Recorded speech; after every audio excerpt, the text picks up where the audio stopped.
चलिए आज भारत के पश्चिमी तट पर चलते हैं, एक ऐसे पौराणिक शहर की ओर जहां मिथक और इतिहास एक दूसरे से मिलते हैं। ये कहानी है एक ऐसे राज्य की जो लहरों के नीचे तो खो गया, लेकिन आज भी करोड़ों लोगों की आस्था में जिंदा है। यही वो सवाल है जो सदियों से इतिहासकारों, आर्कियोलॉजिस्ट्स और श्रद्धालुओं सबको अपनी तरफ खींचता रहा है। तो चलिए इस सफर पर निकलते हैं और मिथक और हकीकत की परतों को हटाकर द्वारका की असली कहानी जानने की कोशिश करते हैं। देखिए, द्वारका कोई आम शहर नहीं है। ये भारत के 4 सबसे बड़े तीर्थों यानी 4 धाम में से एक है, और तो और 7 सबसे पवित्र नगरियों जिन्हें सप्तपुरी कहते हैं, उनमें भी इसका नाम आता है। ग्रंथों में तो इसे मोक्ष का दरवाजा तक कहा गया है, एक ऐसी जगह जहां विश्वास और इतिहास का संगम होता है। हाँ, सदियों से ये कहानियां चली आ रही हैं। वैसे दुनिया भर में अटलांटिस जैसी खोई हुई सभ्यताओं की कहानियां तो हैं, है ना? पर द्वारका की बात कुछ और ही है। इसमें कुछ ऐसा है जिसने इसे सिर्फ एक कहानी से कहीं ज्यादा बना दिया है।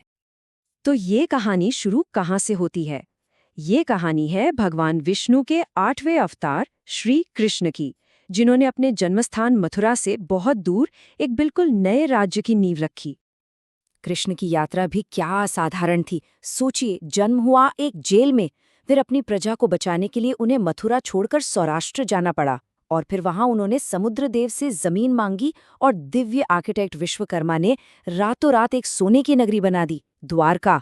लेकिन महाभारत के विनाशकारी युद्ध के बाद सब कुछ बदल गया और द्वारका पर एक श्राप की परछाई पड़ गई। ये शब्द थे कौरवों की मां गांधारी के, और ये श्राप द्वारका के भाग्य का टर्निंग पॉइंट बन गया। कहा जाता है कि इस श्राप के ठीक 36 साल बाद समुद्र की विशाल लहरों ने कृष्ण की उस सोने की नगरी को हमेशा हमेशा के लिए खुद में समा लिया। सदियों तक ये सिर्फ एक कहानी थी, एक मिथक, लेकिन फिर मैदान में उतरा विज्ञान। ये पता लगाने के लिए कि क्या समुद्र की गहराइयों में इस खोए हुए शहर का कोई सबूत, कोई फिजिकल प्रूफ मिल सकता है। और इसी सवाल का जवाब ढूंढने निकले आर्कियोलॉजिस्ट डॉक्टर SR राव। साल था 1979। उनका मकसद बिल्कुल साफ था, ये पता लगाना कि महाभारत की कहानियों में कितनी ऐतिहासिक सच्चाई है।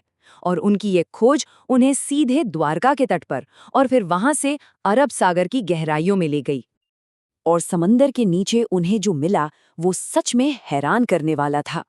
पानी के नीचे पुरानी इमारतों के खंडहर, मिट्टी के बर्तन, गहने, पुराने जहाज़ों के लंगर और सबसे दिलचस्प, हड़प्पा सभ्यता से मिलती जुलती मोहरें। ये सबूत सिर्फ एक शहर के नहीं थे, बल्कि एक बहुत ही एडवांस्ड पोर्ट सिटी के थे। अब जरा इस पर गौर कीजिए। एक तरफ है महाभारत का वर्णन और दूसरी तरफ है आर्कियोलॉजिकल खोज। महाभारत में कहा गया है कि द्वारिका एक किले जैसा शहर था, जिसके चारों ओर विशाल दीवारें और 50 बुर्ज थे। और खोज में क्या मिला? बेट द्वारिका के पास 560 मीटर लंबी एक दीवार, जिसमें लगभग 30 बुर्जों के निशान हैं। ये समानता वाकई कमाल की है।